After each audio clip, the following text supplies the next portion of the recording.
Welcome to the Deal Champs podcast. We have an absolute killer on today.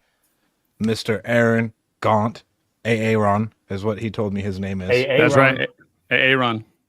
Aaron. It's going to be an amazing guest today. He's going to hopefully tell us all of his secrets of building up a wholesaling company to that size, which is awesome. Paying sales reps $300,000 a year, I think is what you're saying. You're paying your reps now, or their ability to earn, which is dope. We'll do some quick intros. Real quick, my name's Stratton Brown. I scaled 2 different companies to 7 figures. We have a 7-figure real estate portfolio, and we help coach students in the Deal Champs community to learn how to grow their real estate investing business. We have the Captain America, Dean Rogers.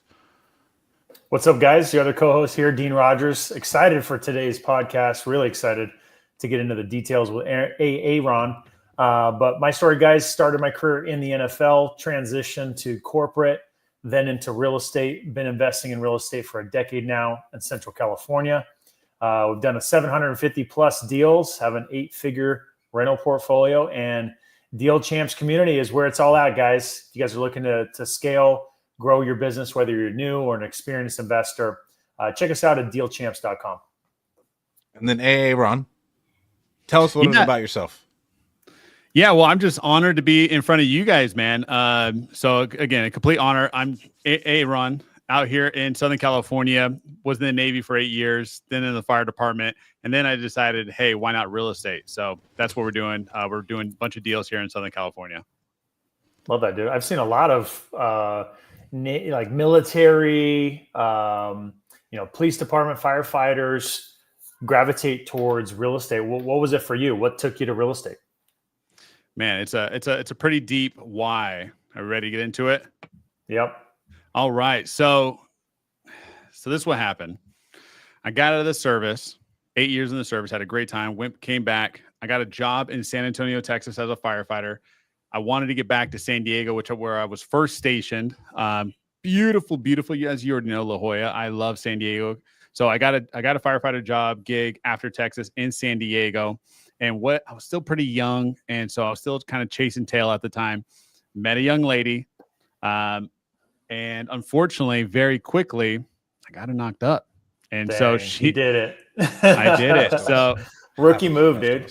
It really was, right? We should really do what God plans, right? And that is marry your wife and then have a family. So unfortunately, I went the other way, and hey, it comes with some consequences. And so, in a good way, let's just put it that way. So she was going to have my daughter, and then immediately, unfortunately, this young lady who's now my daughter's mother, said that I wasn't going to be in her life.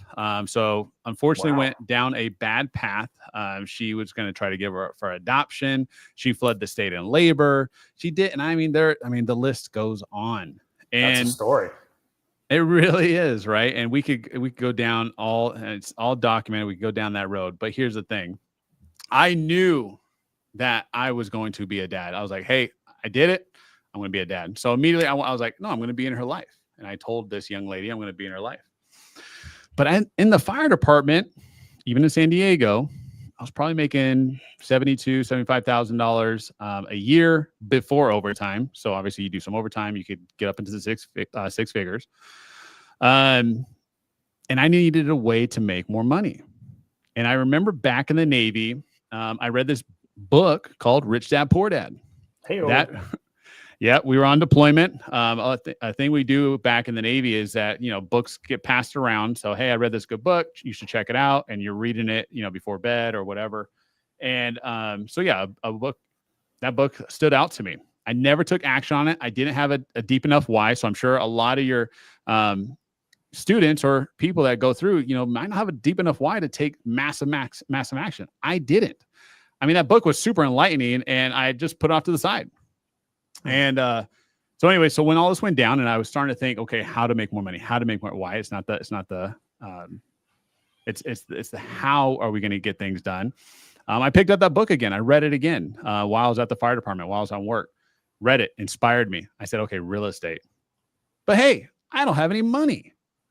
Where do I start? Mm-hmm. And actually, and funny, there's a little story in there that talks about wholesaling. But anyways, I go on Google.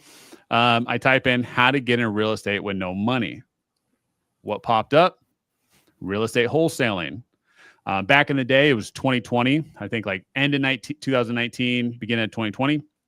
Tom Kroll, Cody Hoffine, Wholesale Inc. were big at that time. You know, they're at top of the game. I mean, they put out a podcast and they got like 100 leads per podcast. It was great. Anyways, I was one of those leads, right? So I at that time, I said I need to get in this wholesale. It sounds a little quirky. Sounds a little. Is this real? So I do my research. I go down YouTube University. I needed to see if this is real.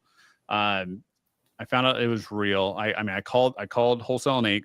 I talked to the sales guy. Guess what he tells me? He said it's going to be $5,000, $5,000. I don't got any money. I don't have any money. I already gave it to my attorney who's fighting with me for my daughter to be in her life.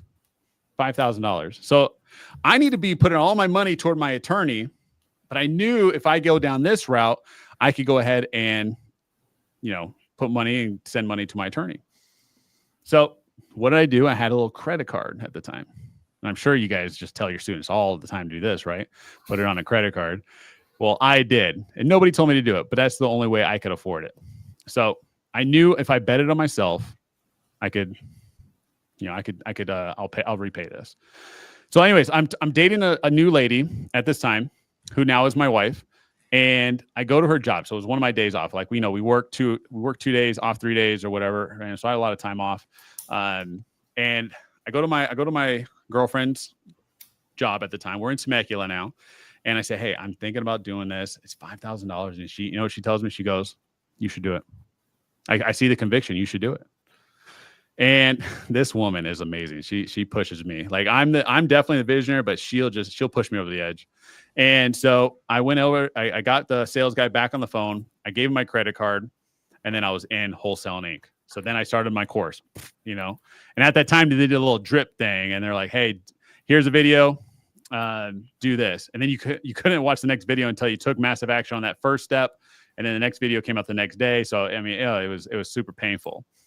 So 2 months later, I get my first wholesale deal. And it was probably the hardest wholesale deal till this day. It was like through a real estate agent. It was on a car form. It was tons of open houses. I was still building my list. And the long story short, I got my first deal and it was $20,000 in my bank account. $20,000. And what do you think I did? I took 10 grand of that. I gave it to my attorney to keep fighting to help me fight for my daughter. And then I took another 10 and I put it back into marketing. Long story short, and we could go on and have some great conversations. To this day, I have full physical and legal custody of my daughter. I'm a full-time dad. She's with me full-time. And I couldn't be more happier. Wholesaling has changed my life. It's given my daughter, it's given my kids, give me 2 additional kids with my new wife, my wife. And it's been a beautiful journey. Let's go. Love to hear it. All I had to say is, what made you think about real estate? And boom, he was ready for that. That's a story, man. That is a story. I love a good story. I got a solid story too of how and why, and, you know, all those things. I mean, how much motivation did that put into you to say, I got to do something different? Because I think that's what how a lot of us get here, is that big why, you know, that motivation that says, dude, I got to do something different. So, you know, what were you feeling during that time? Were you just like, you know, were you optimistic? Were you excited? Were you fearful? You know, what kind of emotions were you going through? Yeah, I was going through all that, all the above. Cody Hoffine at the time, he used to always say to new students, people trying to get their first deal, he said, do everything like somebody stole your kid. And it's funny because that's the actual story that I was in. Somebody's taken my kid, and I got to do anything that it takes to get my deal, to get this deal, and to get the next deal, and then to build a business and so forth. So yeah, that was it. That was my why. You got to dig deep into, and it doesn't have to be obviously taking your child or anything like that, but dig deep. Think about your deep why. I mean, you hear it all the time through your motivational reels and YouTube and your coaches. That's where you got to do. You got to dig deep. Why are you doing what you're doing? Why are we in real estate? Why are we business owners, because guess what? As business owners, and especially in real estate, we get kicked in the teeth every single day. I feel like it sounds so basic, but it's the realest thing ever. Like to have clarity of what you want and why. And that will eliminate a lot of the bullshit because most people don't even know what they want, why they want it. And then they don't even like, they're like, well, why am I going to hop on these phones? And then they're okay with the way their life, the way their life is the way it is now. If Right. you're actively working towards something that you think is worthwhile, nothing's going to hold you back. Yep. 1000%. But Well, are dude, you you Cody's get- most successful student? You have to be. No, I wish, but I'm not. No, I'm up there though. I can't think of anybody who's more successful than you, bro. I have to say, you got started during a wild time. Was it like officially you getting started in 2020? Is that when it happened? Yeah. Or was it So 2019? no, it was end of 2019 when I was starting to think about it, YouTube University, and then 2020 is like, when I took the leap, and then I got my first deal in the beginning of 2020. Okay. Yeah. And then it was just all in. It was just, I have, just like I think you guys, a very obsession behavior. When you're in something, I'm freaking all in. So it was just so that's something I grabbed onto, and I just went all in. So, dude, in a short period of time. So, first off, shout out to you for having the awareness of like, hey, I should probably go learn from somebody who's done this that can, speed up my results, minimize my mistakes. That's what Strat and I preach, right? That's why we have Deal Champs community, because, we both had our journey, and at least for my journey, I got results on my own by just learning it my own, but I also made some really big mistakes that could have been easily avoided. So, oh yeah. So shout out for you for having that awareness. What did that journey look like for you? So if you just kind of like to go over the past 5 years and look at where we're at today now, you've had a heck of a journey to get to $7 million in revenue. That's no easy task, for any type of business. So how did you get to that point? What was the journey to get from my first deal of 20K to where we're at in 2025? Books. I read a lot of books at the time. One of the books that I really started reading in the beginning of all this was the book The One Thing by Gary Keller. I think that's something I really preach a lot. A lot of us entrepreneurs get a lot of shiny object syndrome. I think I'm one of the special that just stuck to wholesaling. A lot of people like to use this. And I am so honored. I mean, the things that you guys have accomplished as well. I mean, I got so much to learn from you guys, and I can't wait to ask you guys some questions. But again, for me, it was just a lot of people look at wholesaling as the jumping board to get to flipping, the holding, and stuff like that. For me, it was just stick to one thing, do it really well. Because as we know, wholesale real estate it's simple, not easy, and there's so much nuances. Like for example, today I'm every single quarter I try to update my processes, and so I use a platform called Trainial, and I'm over here making new videos, updating scripts, updating the way we do things. We have a new CRM that we jumped over to. It's actually, Stratton, shout out to you about, I think, throwing it out there. RAA Simply, great platform. Oh, yeah. Shanae better pay me for that one. And so, yeah, I mean, and so that's a whole thing. So they're always updating. And again, wholesale real estate, I mean, it's a business. It's a business. And when I say that, I love that. And that if you look at it as business, you'll do fantastic. Yeah, no, that's huge about wholesaling. When it comes to flipping and buying rentals, I mean, yes, there's businesses there, but wholesaling is very to its core business, where you have to be very focused on the marketing. You have to be very focused on the sales process. You have to be very focused on the transaction side and converting it into money in the bank. And so there's clear business silos that function and operate like pretty much every business out there. Yeah. And you're go on. Go ahead. No, I was going to say your guys' wholesale operations. I know, Dean, you said you're down here in Southern California, and yours is in the mid-central California. Central California, yeah. Are you doing everything like what does your business look like? Yeah, so mine is completely virtual to me.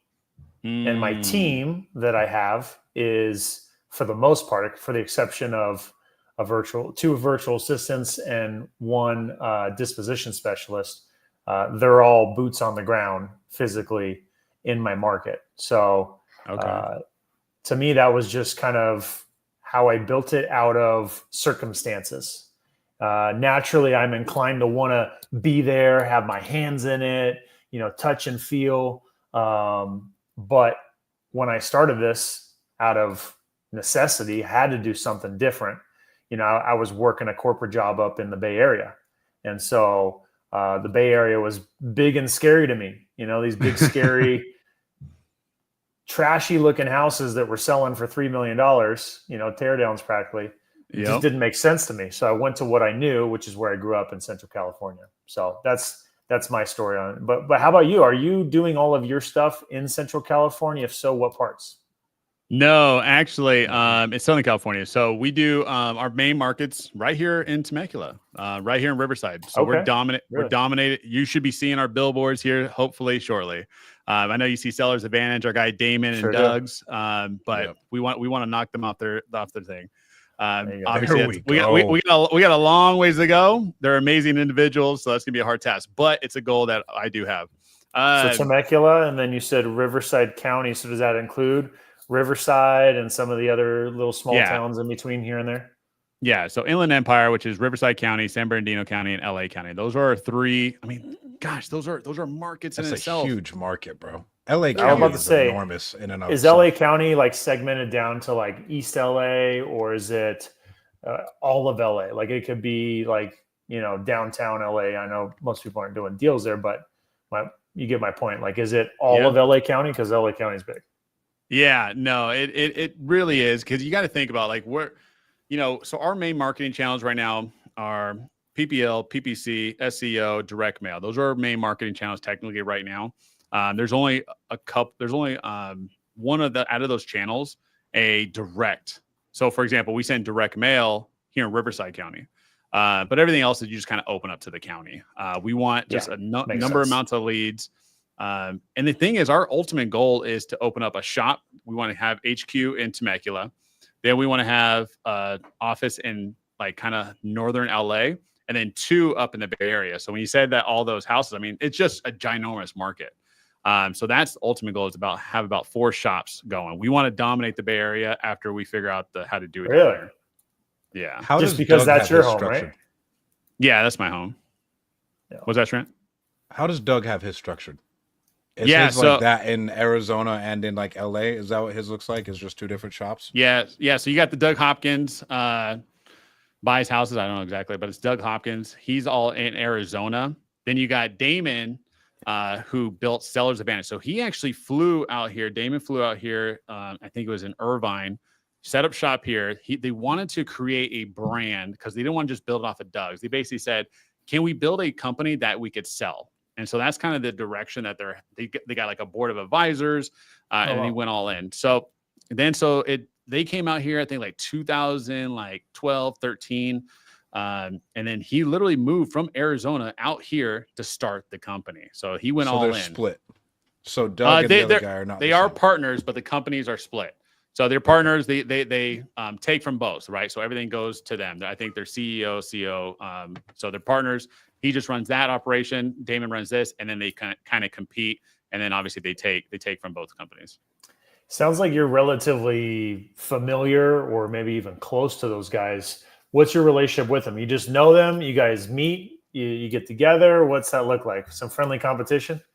No, so I'm part of the Collective Genius Mastermind, fantastic mastermind. I am just a huge fan. Obviously, they built something great in the wholesale space, so I'm always looking for some top dog people.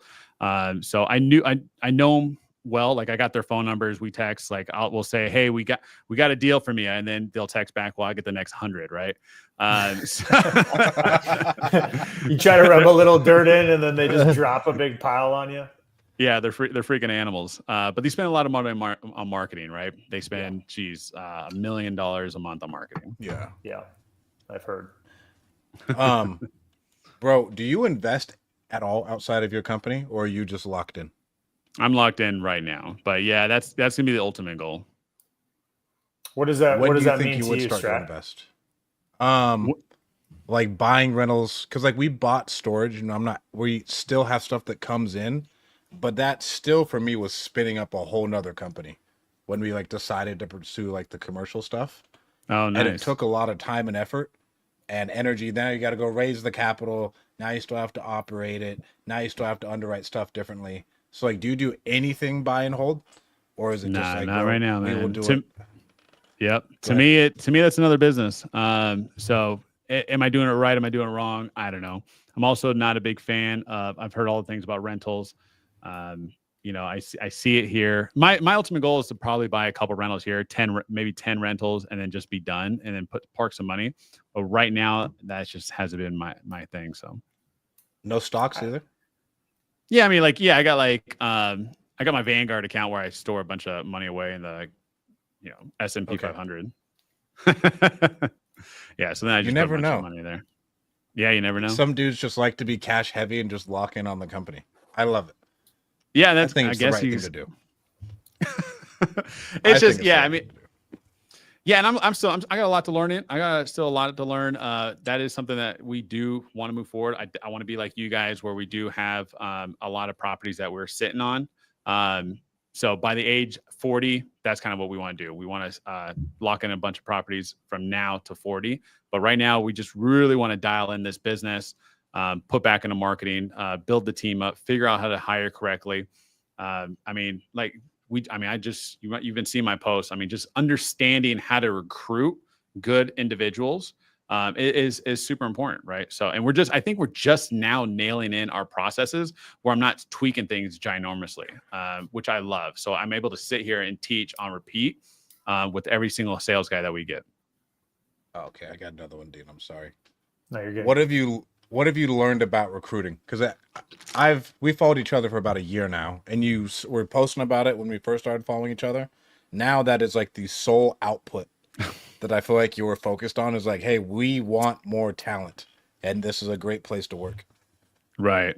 No, man, it is the number one thing that you should be looking for, and especially as you build a team. Because one thing I thought I needed were people.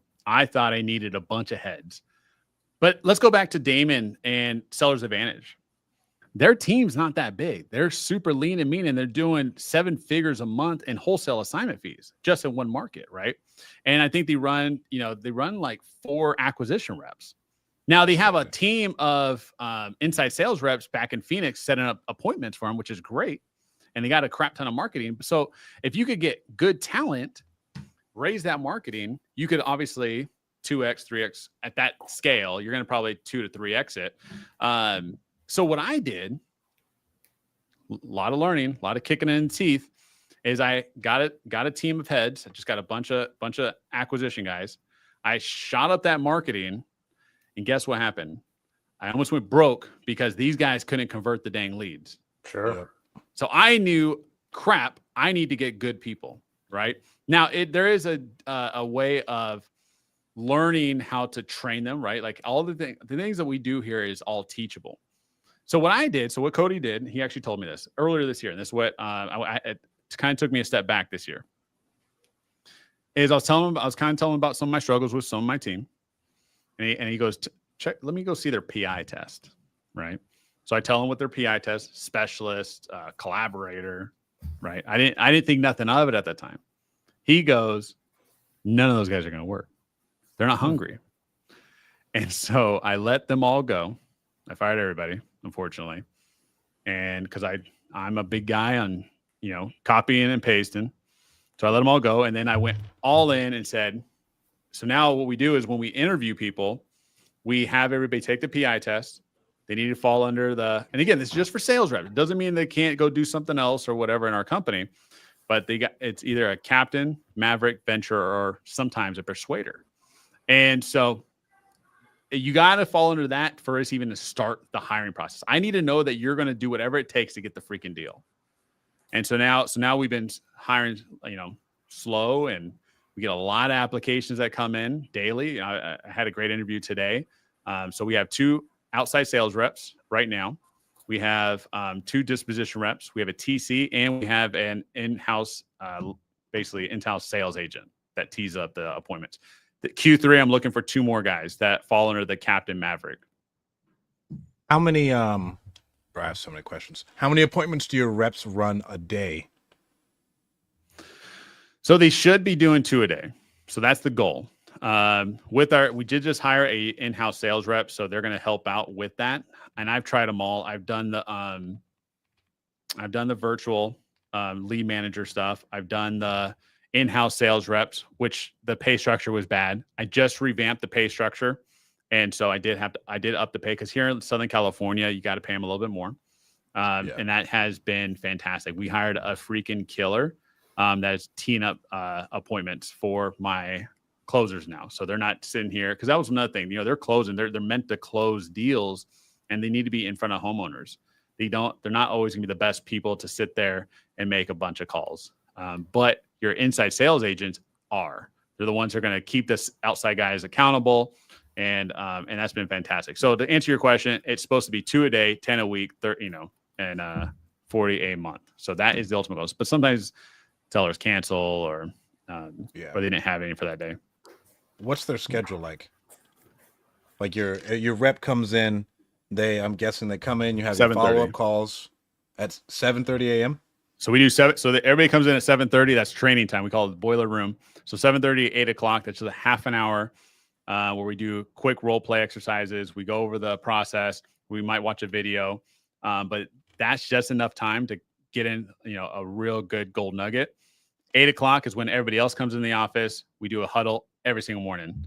After that, they either go to their appointments. They should be obviously looking at their appointments. They should be going ahead and doing their pre-research. So like comparables, ARVs, what they want to anchor at, what are some pre-talking points, et cetera.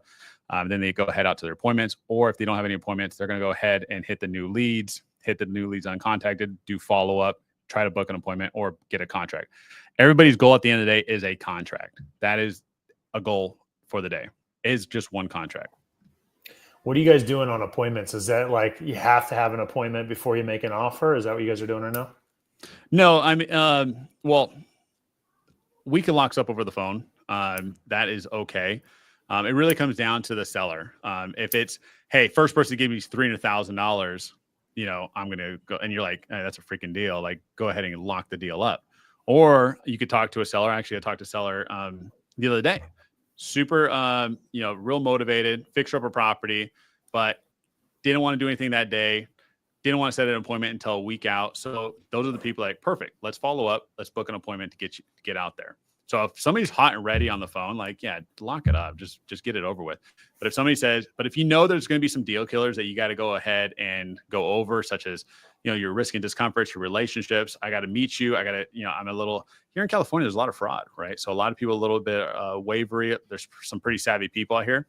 And again, what's going to happen is when you give that anchor price, what happens on the phone when you give an anchor a lot of times? Click. Right. But when you're at a house and you built the trust, the likability, the rapport, you're in front of that homeowner. Right. And guess what? They're not going to kick you out. Most of the time. I mean, I did have a guy back last year who couldn't build the rapport, and he got kicked out of freaking houses all the time. We ran he was over the phone a lot. And then what happened is that we really went appointment heavy afterward. And so we put him, he was really good. He crushed it. Excuse me, I have a phone call coming. He crushed it in the year. He made like $200,000 himself in the first 6 months. He made me a crap ton of money, I think like 1.5. And this is all over the phone. And then when we were like, hey, we need to go appointment heavy, we put him in front of homeowners' houses, and he was just very stiff. And again, he didn't fall under the PI test that we talked about. He was very good at following a script process, but he couldn't go ahead and build this trust, this likability in front of the homeowners. He got kicked out all the time every time he gave an offer. And so we had to let him go, unfortunately. But great guy. What's your close rate that you're going for when you send these guys out on an appointment? Like, all right, your close rate needs to be X, and that's how we know you're performing. Yeah, one in every 5 appointments. So we want everybody to get 2 contracts a week, 8 contracts a month. Obviously, if you could do more, that's the goal. But we want sellable contracts, right? We get a lot of seller. I mean, a lot of closers that obviously lock up stuff too high. We got title issues, et cetera. But But 1 in every 5 appointments is always going to be your goal. What's your the cost per size of lead? your team right now? Not too big right now. It is going to get bigger, but it's like I said, it's 2 acquisition reps right now. I got another guy coming in for an interview tomorrow. I think I'm going to hire him. He's pretty solid. But at 2 right now, so 2 acquisitions, 2 dispositions, 1 inside sales rep, and then a transaction coordinator. And she's a freaking phenomenal. You need if a good hire, you need a transaction coordinator. What is your cost per lead down there, and cost per contract? A lot. It could be depending on it could be from 200 all the way up to 600 per lead. PPC could be pretty expensive depending on what your range that you're trying to hit. Per contract could be between $8,000, $6 to $8,000 per contract. But you make huge rips, bro. Like some of the stuff that I've seen, at least that you've posted, you make some rips on some stuff. Yeah. So our average, unfortunately, I hate to say it, it has gone down, but our average was 42,000. So our average right now, I think, is like 37. Yeah, that's still super strong. Yeah, but just like any other wholesale business, you got your ups and down months, right? But we're trying to fix that. Again, it's really comes down to it's not a lead issue. It's a freaking conversion issue. So that's why when we go back to the beginning of our conversation, it all comes back to hiring good people. Because I can get you the leads all day. Can you freaking convert? Exactly. What's so average is about 37 right now. What's the average deals per month? So give or take now. Yeah, this month, it should have been more. This month it was 7. We closed on 7 deals. We should be closing on 2 at the end of this week. But we're obviously trying to get up there. So it's usually floats. I mean, a good month, we're doing probably about 16, 15. That's a good month, obviously, with our average. And then on a bad month, it was pretty much a bad month this month. This month was really slow for us too. Yeah. I have to check on how many we closed. Yeah, because you get contracts all day, right? I mean, guys, don't let social media fool you, right? Contracts are easy. It's the closings that are great. Deals closed, we have 11 so far, and we should have nice potentially 1 or 2 more close this month. We should have at least 1 more close, but only right now, today, 6 new contracts. Now, we should get another 1 signed, maybe 2 signed today. But there you go. We're very, very low on the new signed contracts, lower than we have been any other month this year. But there have been ups and downs this year. It's been a slower year for sure. We were double that on average all of last year. So yeah, we're seeing that too. So, okay. So 15 closed deals we're typically doing, except for this year, we're having a lot. Last year, we were heavy on the contracts and lower on the deals closed, which is more or less pretty standard or natural. It's wholesaling. That's wholesaling. And a lot of those were just like probates and title that had to get cleared and a lot of stuff. And some of those ended up falling off. Many of them are still kind of slowly but surely pushing through. We got some really nice ones coming. Do you see that a lot yourself? A lot of deals getting hung up with title issues and probates and all this kind of fun stuff. 1,000%. That's why a TC, so my wife handles that side. So we have our lanes. A lot of people ask us, how do you work with your wife, right? We have our lanes. So my lane is dealing with the sales reps, marketing, et cetera. Hers is basically, we get the contract, she takes over from there. So if I bring a seller and a buyer to them, they take it over. So every time they bring me something, like, you guys, that's your lane, keep it, get it to close, right? So we don't really start marketing our stuff until we get prelim, until we get a clean title, and then we start marketing for the most part. But yeah, we get. You wait till you get a title report and make sure it's clean first before you market it out, huh?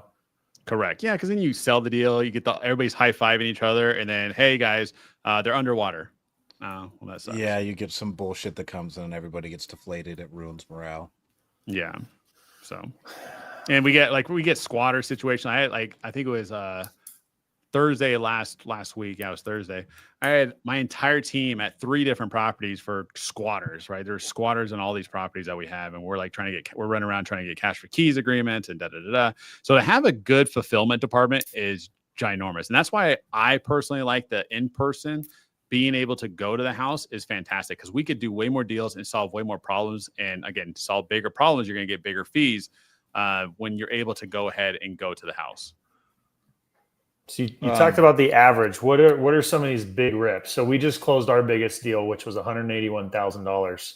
We closed it this month.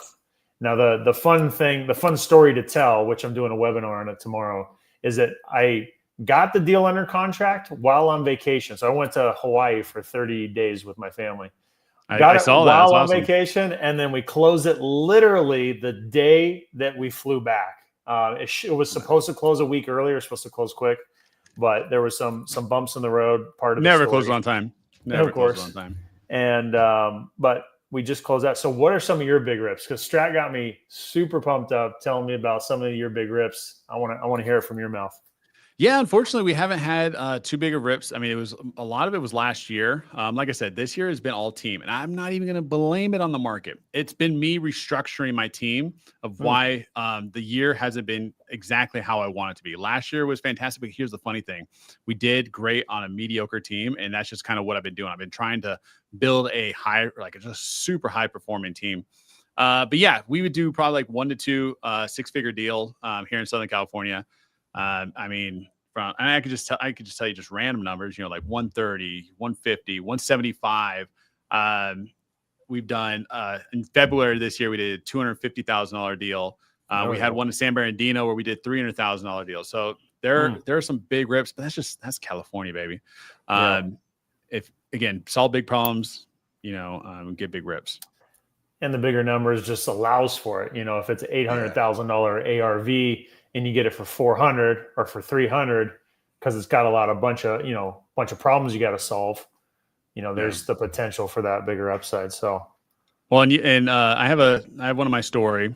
We did an $800,000 deal, which was fantastic, but it had a lien on our property. We had another wholesaler that had a lien on the property. And it was about $300,000. So we paid him off. So we were able to take home $500,000 on that one. Wow. That was our biggest. That's crazy. Memorandum that is. What a fucking memorandum. Dude, what a lien to get paid out $300K, dude. Oh my gosh. Could you imagine? Yep. Oh my God. That's a wild one. Anthony runs a really, really good organization out of Orlando. Him and his brother Alex are crazy good wholesalers. Multiple 7 figures. Oh, nice. What does your profitability look like at 7 million? Like percentage wise? Like, are you like, I know some people, they're like, hey, I just want to stick at 35. It sounds like you're in heavy growth mode. And so it may be dipping lower because you're like, hey bro, I'm going to the moon. 1,000%. Yeah. That's where you want to be at for a wholesale business. At least that's what I've been told. I was going to say something that I probably shouldn't say for the IRS. Right. But yeah, I mean, probably like 25% is our kind of revenue, our profit wise. But again, where do you think a lot of that money is really going, right? It's not only going into, we do a lot of stuff that helps out the team. Like last year when we hit we hit a goal last year and our Q2 goal, and we took everybody to Disneyland, them and their families, VIP trip. Let's go. That's cool. Yeah, we do team dinners every single month. So at the end of the month, we take everybody for that. We were supposed to for this month if we hit our goal. So we'll throw some on the board. So I read a good book. It's called The Sales Accelerator Formula. So a lot of times you want to create those incentives. So if we hit our goal this month, we were going to take everybody to the wine country where they could go on the like a limousine, and they would go wine tasting. And we didn't hit our goal, so we're not going to do that. So we'll push that for next month. So we'll see what happens. But again, we do stuff like that. So. Are all of your guys local to Temecula? They all live in Temecula. They all come to the office? No, not all of them. Sometimes they'll be in Paris. We got a guy in Fallbrook and so forth. Got it. All nearby. Yeah, I mean, close. We want them close. I don't want them like. I passed up on 2 individuals who interviewed for us that I did in-person interviews, but they were all the way in Corona, and it's just for me. It's just like you're going to come to the office, train, be in the office, and you're going to go ahead and drive out to LA, and then you're going to come back to the office, and then back to Corona. And I'm just like, I need people close. So what have you learned about leadership from the military? I found that most people who are the best leaders and business people are former athletes and military, because they're used to organizations and teams. I love that. I love that. I personally can't say I took any of that leadership. I think what I learned from the military wasn't necessarily leadership skills, maybe because I wasn't an officer or anything like that. I wasn't enlisted. What I got from the military was punctual, right? Squared away, making sure I'm looking correct, clean shaved every single day, just showing up to, work hard. And I think organization, that's kind of what I really took from the military. What happened though, is when I took my leadership, quote unquote, leadership skills to the office space, it didn't really plan well for me. So, it's funny when you hire individuals. I have a saying that I have a saying is, you could tell that this individual was not in the military because, when I got into the office space and when I got into the private sector and I'm hiring in these individuals and I just felt like people just didn't know how to come to work on time or ready to go or with the work ethic. And so it took me a long time to really go ahead and learn good leadership skills. And what I mean by that is giving good feedback, right? What does feedback look like? Not attacking them. Is that not what you mean? Like 1,000%, giving them right? feedback and not like actually coming after them, because that is something a lot of people struggle with. 1,000%. And so when I first started my career, I had a lot to learn. So I went on this leadership journey, probably the past 2.5 years, and I've come light years ahead on how I'm able to build up my team through a lot of the books I've read, learning, obviously just practicing the things I've learned.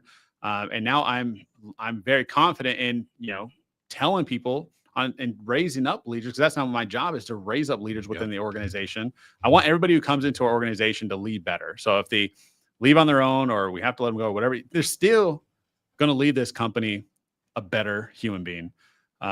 So yeah, my leadership skills have come a long way, not from the military though. I always say, if you work for us, odds are, if someone sees that you worked for us, they know the amount of skills that you got from us, and you're going to get another job in a heartbeat. Like, that's how good we want to develop you and like turn you into a better overall person. And if they know, typically, if they know that you're pouring into them like that, you're going to get a lot more out of them as a person, rather than them just feeling like a cog in a wheel. Yeah, I freaking love that. How long does it take you to get a rep up to speed? And then I want to talk to you about like how you manage reps when they're in a rut and everything else, because we are a sales business.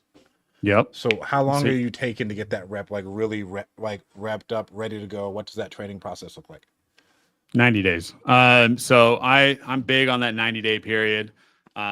So I went down a rabbit hole where I built my processes and I thought, hey, let me put this rep in front of this screen and watch a crap ton of videos. Watch these videos, get to know the system or learn the process and go, right? Well, that doesn't necessarily work for sales reps or closers. If they're a good closer, they want to get out, they want to go hunt, right? They're hunters. You're looking for a hunter. And obviously that's where I went wrong the first time. I didn't have hunters. I'm looking for a hunter. I'm looking for people that just want to get out. They know they're the crap. I want them to know that they're the crap and they're going to go out and freaking crush it. But they still got to understand our process. So I read a good book. It was by Brian Tracy, How to Hire and Keep the Best People. And what happened in that book, they talk a lot about getting new people out working as fast as humanly possible. That's the most motivated they're going to have. And also, Cody Halfline gave me some great advice as well. He said, "What did you do when you got your first deal?" I said, "I went on a bunch of appointments and failed forward. Fell on my face." He said, "What? That's what you need to do with your sales reps." So what we do is we have a training structure. So they do go through Trainial, where they have all, because they got to know the process. They got to know what we do, who our sellers are, right? And then they're going to they got to read 2 books in that 90-day period. They're going to go through REA Sales Academy. But that's pretty much it for the most part. Those are the most videos they're going to watch. But then I have, hey, by this week, I'm not going to baby you, but this week I need you to complete this. So you're going to do your thing. So day 1, I have them on the phones. How crazy is that? Well, my last hire, he got a contract on his first day, right?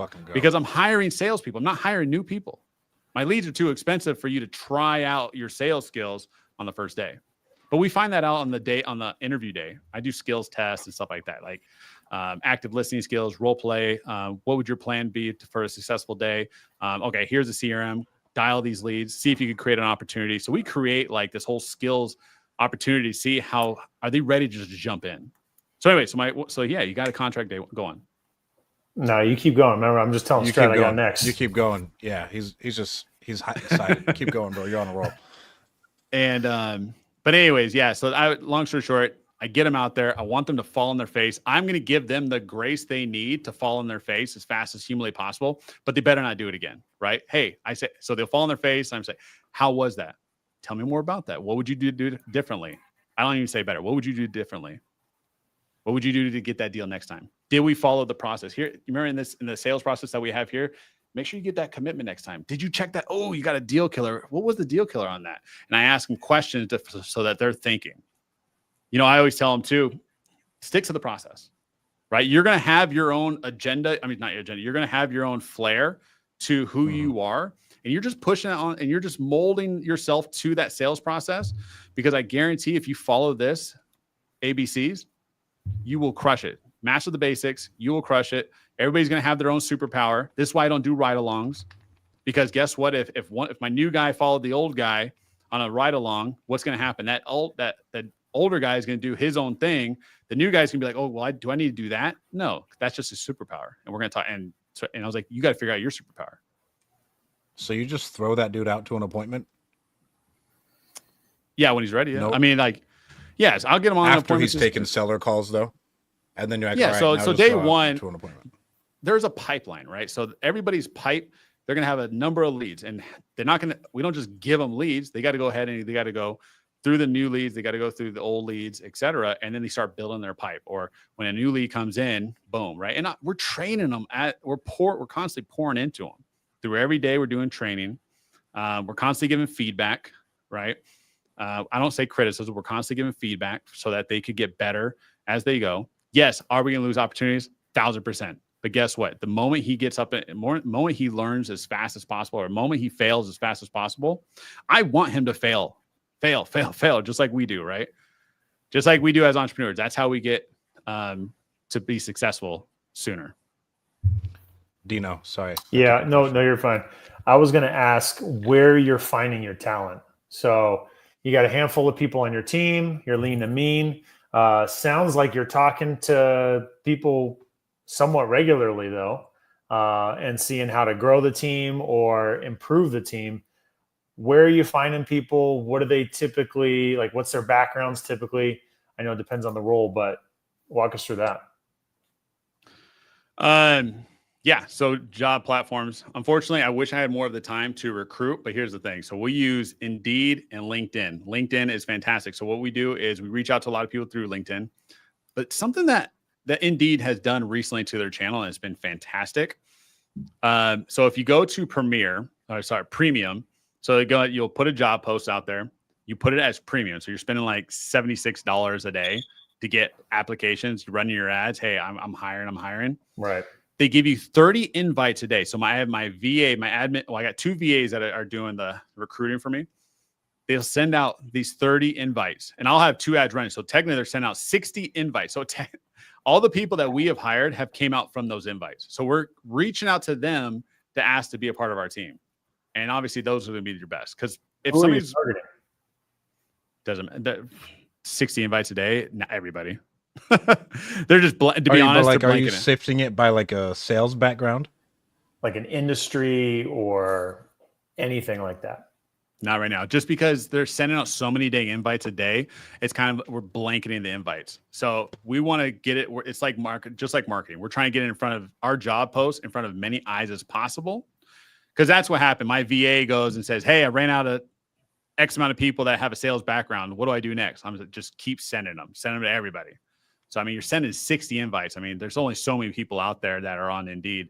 And so what happens is we're trying to find the person that lines up, that they would like to work for us. They like the job post. And then 2, they got to fall under that PI test. So it's like, because we'll get a crap ton of applicants, but then it's real narrow. 1, for them to even fill out the PI test. And then 2, for them to fall under that category. So again, I don't even start the process unless they fall under that. And then they do a pre-screen That pre-screen, my VA will ask them 3 questions, Zoom link. And then at the end of the day, I get to go ahead and look on a, what is it called? Spreadsheet. And I'll have like the Zoom link there. And I'll see, and I get to look, hey, who interviewed today? And what am I looking for? I'm looking for punctuality. Did they show up on time? I'm looking for squared away. Did they show up, properly dressed? Or did they look like a bag of ass and, everything's just all over the place? Because you'll be surprised of all the people who interviews. Are they articulate? Can they actually answer the question? How did they answer the question? Were they polite to my VA, right? So there's a lot of things. And then once I say, this seems like a squared away individual, I'll go ahead and interview myself. And then we do a second interview. I just do some more qualifying. We do an in-person. Go on, brother. I was just going to ask you to go very granular and tell me about your interview process. Tell me everything. Yeah. So so again, pre-screen, second interview, which my VA will book it all. She'll reach out to the candidate. We do a second interview. I ask them some like hunger questions, like my hunger question, like how much you want to make, right? I want them to say, the moon is the limit, right? I want $250,000. And then I'll ask them, have you ever made $250,000, right? So then we'll kind of qualify that, and I'll tell them a little about the job, who we are, what we do, and then we'll go ahead, and if I like them, and a lot of times they don't pass that, but if I like them, we'll go ahead and do an in-person interview, and that's where we do our skills test. So they'll come in, they'll watch the morning huddle, and then we do about 5 to 8 skills tests, and it's just fun stuff, kind of like what I spoke about earlier: active listening, role play, hit them up. They'll actually start calling some old leads, see if they're not afraid to triple dial. Right. I don't know how many times I've hired somebody and they came into my office and I hired them already and they did not want to triple dial somebody. And I was like, you got to be kidding, get in my office. Right. But I couldn't do that at the time. So obviously I had to work with them. But what I did is, because what's the biggest thing when it comes to leads? You do everything possible to get that individual on the phone. I need somebody who's hungry. Because again, 3 times, right? First time, what happens? They don't know you. Second time, who is this? Third time, okay, damn, it's an emergency and they answer. But yeah, so I want to make sure I get all that crap out of the way in the interview. After that, we do a background check. I want to make sure that there's no things in the background that, because we're looking for character. It goes character and then skills, right? And then after that, once we pass the background check, I don't really think we do much else. I think we pretty much hit it. We might call a reference or 2, but that's about it. Those skills tests, out of 8, are you like looking at it like, okay, this person passed 5 of them? I feel like they'd have to pass all of them. Right. I just want to see if they're willing to do it, to be honest. Like at first when I created it, it was, you need to be like the best of the best, right?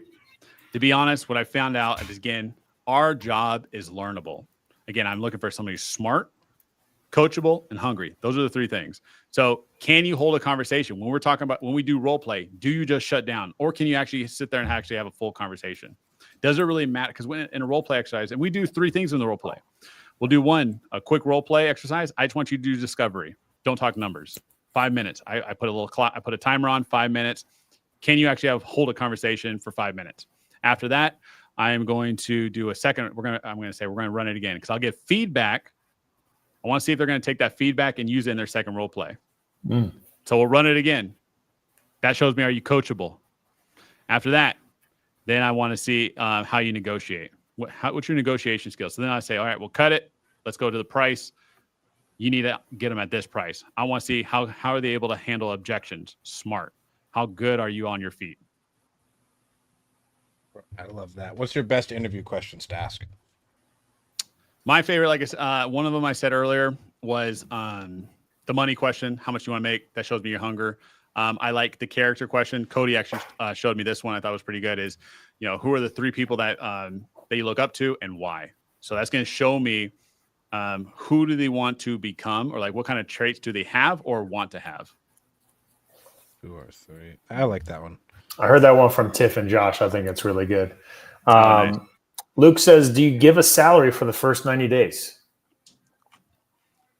All right. So what we do, when I tell you how much we pay them, you're probably going to be like, that's a little too much for me. But I didn't pay them this much at first. But what we do is we pay a $6,000 base, and then we do a commission. So the base is a draw. in that draw. So they're always going to get $6,000, and it's not the 90 days; it's forever. They're always going to get $6,000, but they shouldn't be hitting $6,000. They should always be making more than $6,000. That $6,000 is just for them to feel comfortable in that first 90 days. I call that the training pay. But if you have a bad month, don't sweat it, because every sales rep has bad months. They have good months, but at least they need to be averaging above that at all times. If someone has 2 no draws, they're fired, right? Like someone just get out of their draw Pretty twice. much. Yeah. Pretty much, man. There's definitely gonna be a lot of conversations. Yes. Because I feel like you have the best draw in the industry, bro. That's a hefty draw, like a 60K really strong base. I feel like. Do you feel like they're still hungry? Yeah. 60K base. I'm just like, man, that's a lot of base to give someone like 60 grand minimum. Well, that's 70. Upside is 350. Yeah, so that's $72,000 a year. They should be wanting to make way more than that. If they're not, because here's the thing. Here's another thing I read from a book. Why I asked how much do you want to make? That shows me where your thermostat is. My follow-up question is, have you ever made that? And so a great book you guys got to check out. It's called Psychology of Selling. Great freaking book. And in that book, it talks about the sales rep who went to a company and they made $150,000 for the year. What's going to happen? Let's say that company goes under. That sales rep has to go get another job. Do you think when they get to that other job, how much do you think they're only going to make 90 grand? No, they're going to make 150. They're going to make $150,000 because they've already made it, and they know that's what they can make. So they're going to make that 150 no matter what. Now it's how much more are you going to make? They're going to make 160, 180. So once they're able to push that level, it's all mindset. So if they could go ahead and push to 200,000, I always look for people that has made $150,000 to $200,000 a year, because that shows me, I want that person, because they're going to make that again at my company immediately. Oh, yeah. Without a question, they're going to make that. So, and they have bills that equate to $200,000 a year. That's true. What is the commission structure? What's the percentage on that? Yeah, great question. So we actually just changed it, because we want to focus on deal spread, and kind of like we talked about, the reason we saw our average go down. And so we wanted to kind of fix that. We were hoping that this would help, and it's only been about a month. So, because we want our at HBS, as we call it, home buyer specialists, to go as low as possible, and our dispositions to sell as high as possible. So from 0 to 10, it's 7%. From 10 to 20, I believe it's 8%. From 30 to 40, sorry, I probably went up. But anyways, it goes 7, 8, 8.5, all the way up to 40. So you get anything above 40,000 an assignment fee, it's 10% on. So if you get 60, 70, 100 grand, it's just 10%. But I want an average of a 40. So everybody's going to try to shoot to get past that 40,000. Got it. What are your core values? Growth-minded, competitive greatness, extreme ownership. Great question too. And then we're going to add another one. I think it's going to be heart for others, because I had all these like go, go, go, rah, rah, rah kind of core values. But I was like, we need like a little bit more of a humble one. And I think heart for others. Rein it back. Yeah. So I think we need a heart for others, right? Like, hey, let's, and we already do. We're very, it's in our name, Seller's New Day, right? It's the sellers is our person that we're serving. And then the new day is hey, you're from what situation you are, your old days, your old bad, painful days. And we're trying to remove that thorn, which is the house, into your new day, picture perfect scenario. What are your core values? Carry 360, strive for excellence. I really only like 2 of them. I don't want to like that. Too many, because I can't remember them all. I'm done. Well, that's why you got to try like 6. That's why you got to have only a minimal. Like there's a great book called Teamwork by Natalie Dawson, and she talks about that. Keep your core values super. Like you should only have like 3 to 5, and then your mission statement should be like 2 sentences, a sentence to 2 sentences. So like we have our mission statement, and it's super short, and everybody better memorize it in their first 90 days. I love it. All right, who is REI Sales Academy? Is that Jerry Green? Yeah, I think he bought it. Yeah, but it used to be John. Yep. Used to be John. How often are you putting your reps through that? Do you have a sales manager, or is the sales manager you? I wish I had a sales manager. That's me right now. I was going to ask this question. This just came from Luke right here. So this has a little bit more than what I was going to ask, but how many leads per rep per week? And do you have a lead manager, junior sales rep kind of person? I was going to ask you, what if you've got, sales guys you're throwing in, expecting to get deals their first week, what does your lead flow look like? Yeah, great question. It really comes down to what's going on monthly. So yes, Yeah, we it's gonna do go have up and down, right? Yeah, Luke, we do have an in-house real estate. We do have a inside sales rep that's right outside my office. But leads, I mean, we probably get 10 to 20 leads a day. Wow. For the most part, but we had to dial that down because we just, like I said, we just hired our inside sales agent, and so we need to.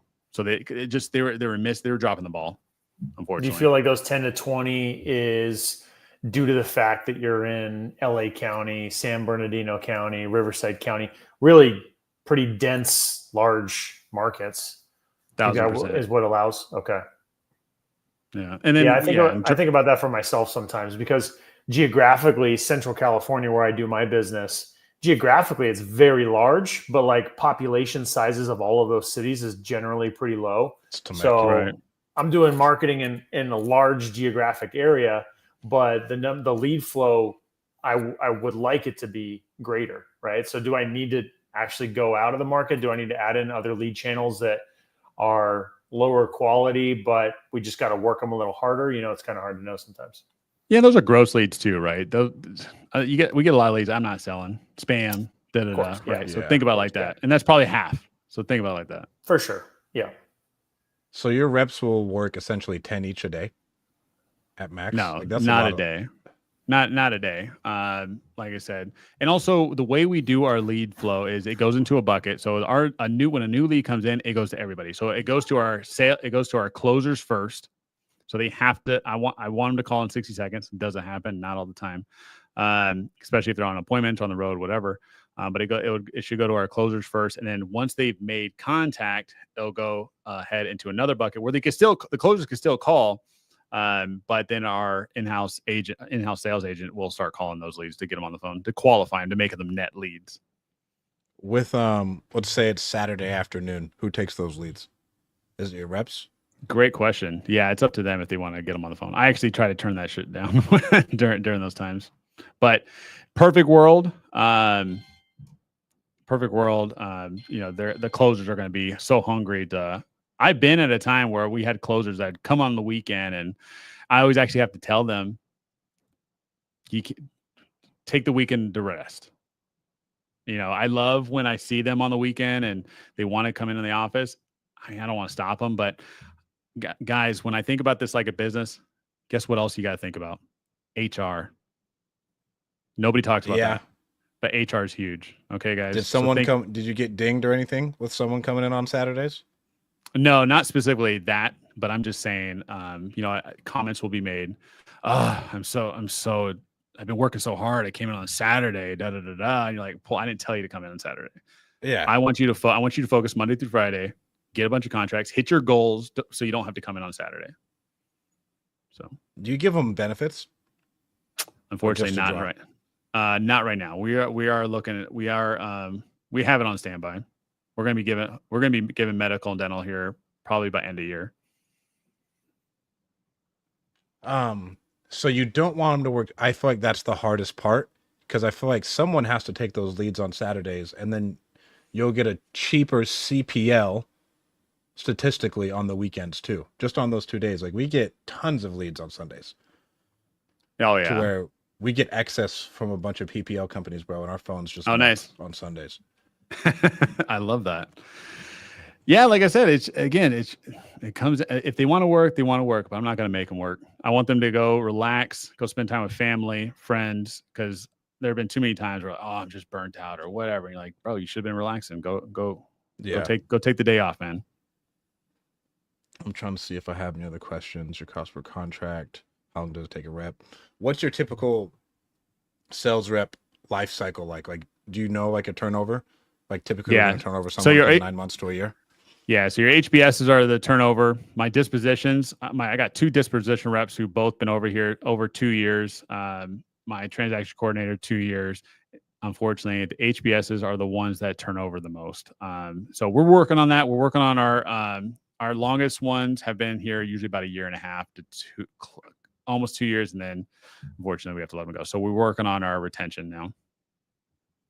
I feel like if you have benefits, you're paying them $72,000 a year. Well, we just and you're a upped all sales that. rep. Yeah. It should be crazy high retention after that. I don't know anybody paying that much.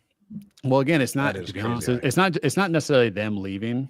Unfortunately, it's me sometimes saying, "Hey, you're not meeting a quota," or "Hey, you did this." We've done, again, when you run an office, you get harassment stuff. You'll hire a rep that maybe is not, the character is not all there, and you just gotta let them go. Actually, to let you guys know, we're talking about a lot of cool things right now and a lot of the journey, but a lot of the hard stuff, I love talking about too. I actually let go of one of our people today, to be honest with you. We found out some stuff that he shouldn't be doing, and he didn't last. If they can last that first 90 days, they're going to be here for a good long time.